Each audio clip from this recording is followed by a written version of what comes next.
What would you guys say if I told you that there was a great way to get experience for your full-time job, and you will also have the opportunity to pick up the proper skill sets along the way? Well, there are multiple ways that you can go ahead and do this. One being the shadowing position, one being the research position, and one being my personal favorite, the internship.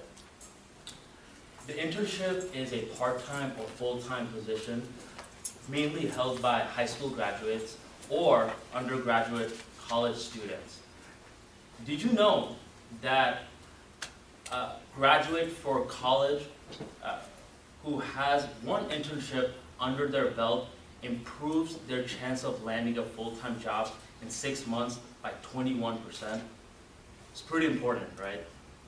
Well, as important as it may be, unfortunately, the competition levels for internships are so high at this point that it has become an extremely daunting task for many students to try and seal.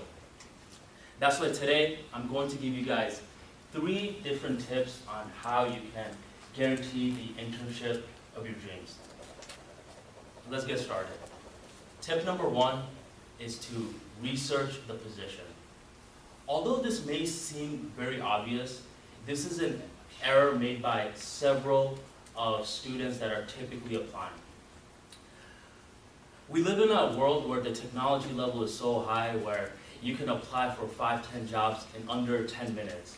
Although this may seem like a good thing, unfortunately, at times you apply for certain jobs that you have no business applying for.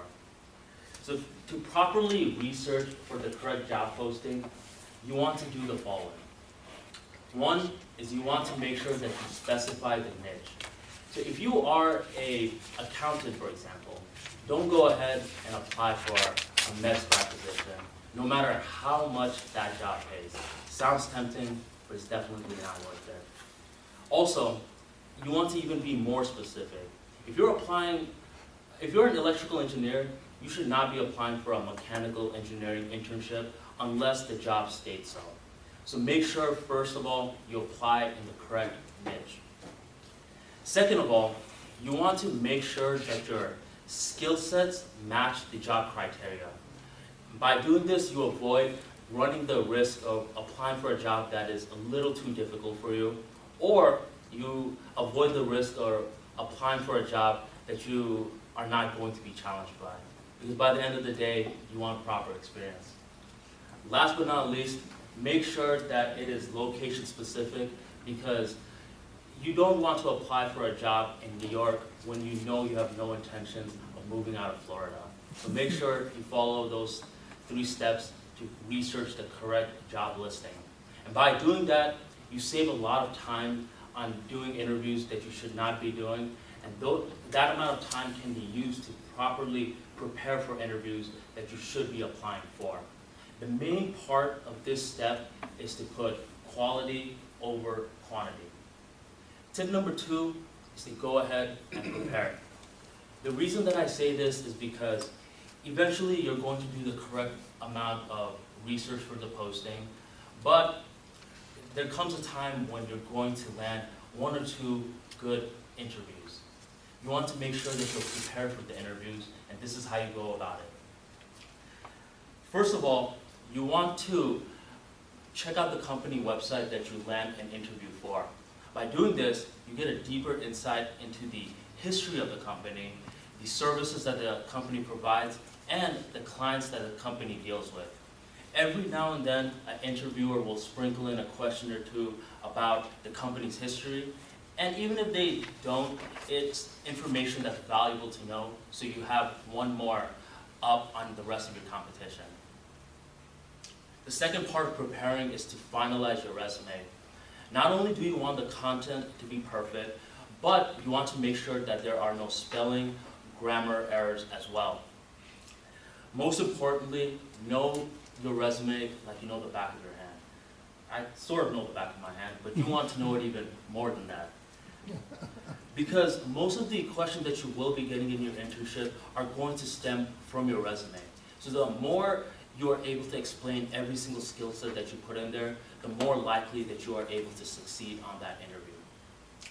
Last but not least, the preparation step consists of something a lot of people don't see as being too important, and that is preparing your wardrobe. A lot of times, people just pick the first thing out of their closet and wear it to their interview, but you want to make sure that you pick out something the night before, preferably a week before, that is professionally suitable, that is clean and ironed as well. Remember, although it may not seem like a big deal to some people in this room, it is extremely important to the interviewer. Perception is reality. Tip number 3, the last tip, is to go ahead and practice.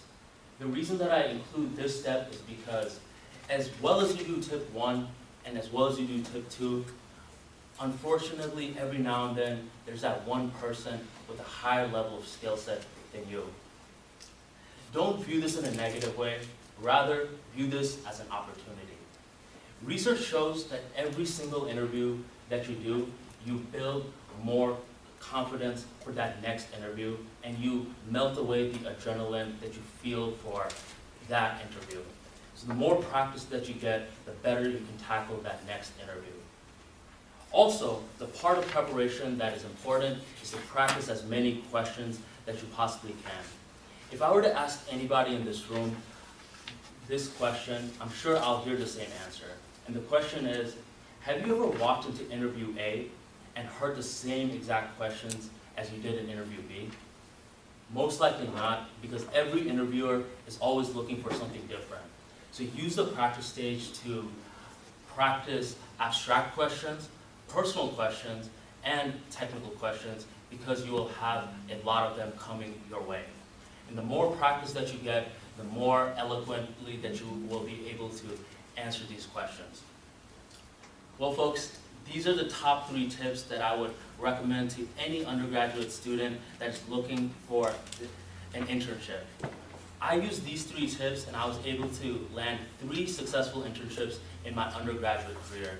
One being, all of them were engineering internships, one being in a medical supplying company, Bovi, another one was in a NASA partnership company, Aerosonic, and the last one was in the top technological banking company in the world, which is JP Morgan.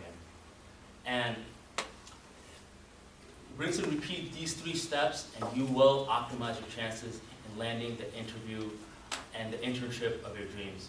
Before I leave, I want to leave you guys with one quote that will hopefully dictate everyone's mind into the application process. And this quote goes like, "The river did not cut through the rock because of its power, but because of its persistence." So keep working hard and eventually you will land the internship of your dreams. Thank you.